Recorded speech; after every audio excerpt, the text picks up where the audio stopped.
திமுக காங்கிரஸ் கூட்டணி கொள்கை இல்லாத கூட்டணி என்று முதல்வர் எடப்பாடி பழனிசாமி விமர்சித்துள்ளார்.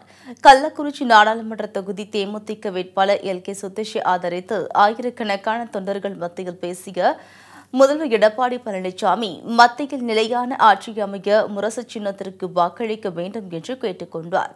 தமிழகத்தில் திமுக காங்கிரஸ் கூட்டணி கொள்கை இல்லாத கூட்டணி என்று விமர்சித்த முதல்வர் எடப்பாடி பழனிசாமி 130 கோடி மக்களின் வாழ்க்கை தரத்தை உயர்த்தவும் நாட்டின் பாதுகாப்பை உறுதி செய்யவும் மீண்டும் பிரதமராக மோடியே வர வேண்டும் என்று தெரிவித்தார்.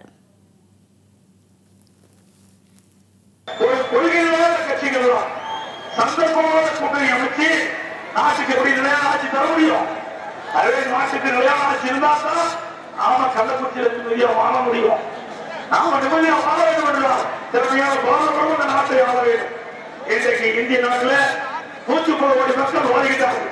130 கோடி மக்களுடைய எண்ணங்களை 130 கோடி மக்களுடைய வாழ்க்கை தரத்தை நிர்ணயிக்கக்கூடியவர் இந்த பாரத பிரதமர். நாட்டுடைய பாதுகாப்பை உறுதி செய்யக்கூடிய பாரத பிரதமர்.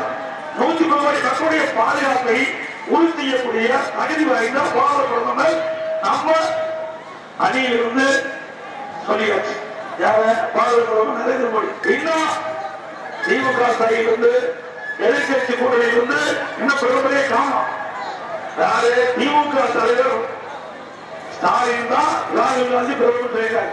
மற்ற மாநிலத்தில் இருக்கின்ற எதிர்கட்சியில் இருக்கிற தலைவர்களும் இதுவரை சொல்லவே இல்லை.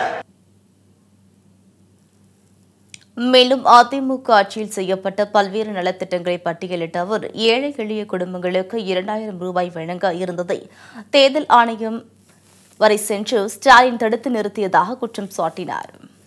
விழுப்புரம் மாவட்டத்தை இரண்டாக பிரித்து கள்ளக்குறிச்சி தலைவராக கொண்டு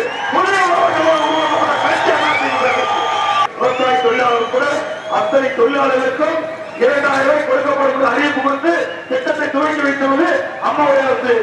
ஆனால் ஸ்டாலின் தேர்தல் ஆணையத்துக்கு போய் 2000 ரூபாய் கொடுக்கப்படாது போல இந்த காலத்தால நிறுத்திருக்கிறாங்க. தேர்தல் முடிஞ்சோம் 2000 ரூபாய் எல்லா குடும்பம் ஏழை குடும்பங்களுக்கும் தரப்படும்.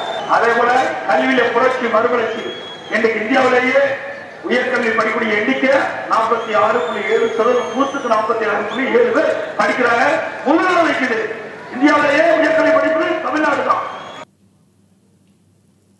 இதைத் தொடர்ந்து ஆத்தூரில் நடந்த தேர்தல் கூட்டத்தில் பேசிய முதல்வர் எடப்பாடி பழனிசாமி ஸ்டாலின் பொய்யான குற்றச்சாட்டை தெரிவித்து வருவதாகவும் கொல்லைப்புறத்தின் வழியாக பதவி பெற்றவன்தான் இல்லை என்றும் தெரிவித்தார். விவசாய குடும்பத்தில் இருந்து ஒருவர் முதல்வராகுவதை ஸ்டாலினால் ஏற்றுக்கொள்ள முடியவில்லை என்றும் கூறினார்.